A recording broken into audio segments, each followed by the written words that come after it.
અત્યારે આવી ગયા. ભોળા દાદા બકુડા અલે 10 રૂપિયા.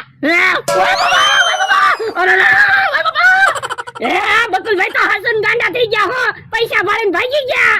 તો હું કઈ થોડો ખોટું બોલું? તો બકુલભાઈ ને આજ આખો દિવસ હેરાન કરવા છે.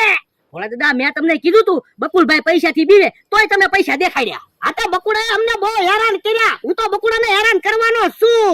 પણ ભોળા દાદા તમે બકુલભાઈ હેરાન કરો ને એ મને દુઃખ લાગે. તો અમને હેરાન કરતા ત્યારે તમને બહુ સારું લાગતું.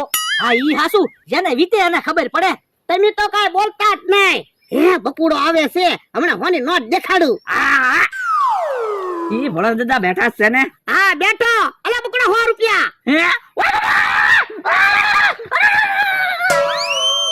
હે યા બકુલભાઈ ફફડાટી. હે ઈ તો ગોળીની જેમ જો હવે પાછો નહીં આવે વાડીએ. ભોળા દાદા મેં તમને ના પાડી હતી તોય બકુલભાઈને હોની નોટ દેખાડી. ભોળા દાદા રોજ